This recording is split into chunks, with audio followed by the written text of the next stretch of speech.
तो उत्तर प्रदेश में एक नए जिले का गठन किया जा रहा है, कल्याण सिंह नगर नाम रखा जा रहा है। ये नाम इसलिए रखा जा रहा है क्योंकि जो कल्याण, आप ये देखते हैं कि आखिर वास्तव में ये जो नया जिला बनाने के लिए कह रहे हैं, ये आवश्यक है भी या नहीं है, या बस ऐसे ही बनाया जा रहा है। तो आपको नमस्कार, एक बार फिर से मैं आप सभी के सामने उपस्थित हूँ बेहद महत्वपूर्ण टॉपिक के साथ, और जल्द ही यूपी में आपको 76वां जिला दिखाई देगा जिसका नाम है कल्याण सिंह नगर।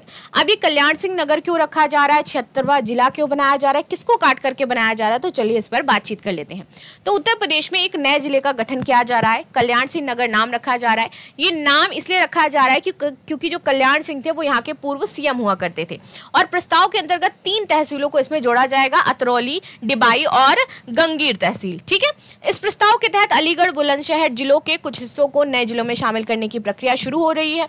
प्रक्रिया है कि राजस्व परिषद से जब हम नए जिला बनाते हैं तो उसका प्रोसेस क्या है, तो प्रोसेस है कि सबसे पहले राजस्व परिषद के जो आयुक्त हैं इनके द्वारा दोनों जिलों अलीगढ़ और बुलंदशहर में जो डीएम है उनके पास ये प्रस्ताव भेजा जाएगा। ठीक है, प्रस्ताव उक्त नए जिले और तहसीलों के गठन पर औचित्यपूर्ण यहाँ पर आख्यान करेगा, जस्टिफिकेशन करेगा, एंड जब ये जस्टिफिकेशन बेटर कर रहा होगा देन फिर आगे ये प्रोसेस किया जाएगा।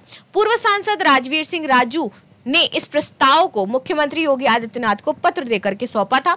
उनका तर्क है कि कल्याण सिंह ने प्रदेश के लिए बहुत बेहतर काम किए, इसलिए नया जिला उनके नाम पर रखना चाहिए, उनको पहचान मिलनी चाहिए। स्थानीय क्षेत्र अतरौली और डिबाई का यह मानना है कि अभी भी विकास की गति अपेक्षाकृत यहाँ पे बहुत कम है, और नए जिले के बनने से यहाँ पर प्रशासनिक सुविधाएं बेहतर होंगी। प्रस्ताव तो ये अभी प्रस्ताव अंतिम निर्णय पर नहीं पहुंचा है, प्रक्रिया चालू है इसकी। जब तक औचित्य आख्या यहाँ पर मान नहीं ली जाती है, प्रस्ताव पर समीक्षा नहीं हो जाती एवं सरकार की स्वीकृति नहीं होती है, तब तक हम इसे अंतिम नहीं मानेंगे। प्रस्ताव नए जिले में रहने वाले लोगों को आसान प्रशासन, बेहतर लोक सुविधाएं और मिलने की उम्मीद है यहाँ पर।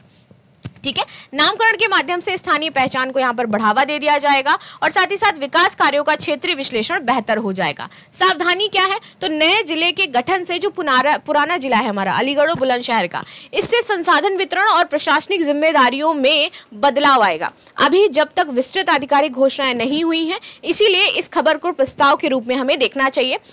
स्थानीय हित सिद्धियों, बुनियादी संरचना और तहसील विभाजन आदि पर चर्चा की जा रही है। आगे आ जाते हैं, प्रस्ताव कैसे होता है, तो मांग संकलन और प्रस्ताव तैयार करना। ये प्रस्ताव हम और आप भी तैयार कर सकते हैं। ये प्रस्ताव स्थानीय स्तर पर जनता, राजनेता, प्रशासनिक अधिकारी जिसको भी लगता है वो ये सुझाव दे सकता है कि नया जिला बनना चाहिए। अगर आपको लग रहा है तो आप भी दे सकते हो प्रस्ताव। ठीक है, ये किसी वर्तमान जिले का आकार बहुत बड़ा हो गया है तो उसको छोटा करने की बात करनी चाहिए ताकि प्रशासनिक सुविधाएं बेहतर मिल पाए। संबंधित राज्य शासन के अंतर्गत अधिकारी जैसे जिलाधिकारी, आयुक्त, राजस्व परिषद ये प्रस्ताव तैयार करते हैं, जिसे नए जिले के लिए तहसील विभाजन, प्रशासनिक कार्यालयों की आवश्यकता कितनी होगी। उदाहरण के लिए इस तरीके के प्रस्ताव में ये देखा जाता है कि भैया जनसंख्या, आबादी घनत्व क्या है, और उससे वहां पर जो उसको प्रशासनिक इकाइयां मिलने वाली हैं वो कितनी दूरी पर स्टैब्लिश करी जाएंगी।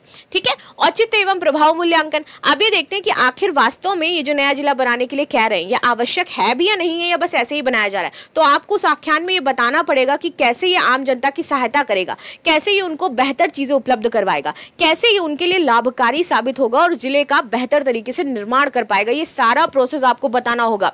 अब जब ये सारी चीजें हो जाएंगी तो नए जिले के लिए कार्यालयों की व्यवस्था, बजट और कर्मियों का स्थानांतरण तथा पुराने जिले से विभाजन पर क्या असर होगा, ये इत्यादि सारी चीजें देखी जाती हैं। ठीक है, राज्य सरकार की स्वीकृति, तो राज्य सरकार कैबिनेट में इस प्रस्ताव की समीक्षा करेगी, यदि तैयार होती है तो निर्णय लेती है। अधिकांश राज्यों में ये कार्यादेश या फिर राज्य विधान के माध्यम से हो सकता है।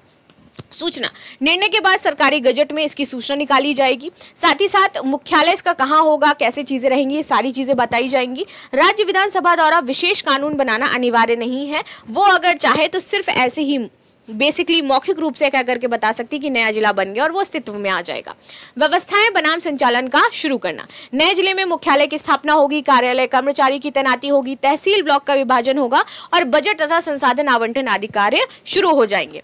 पब्लिक को इसकी सूचना दे दी जाएगी और नए सीमाओं के हिसाब से अब उनके कार्य वगैरह किए जाएंगे।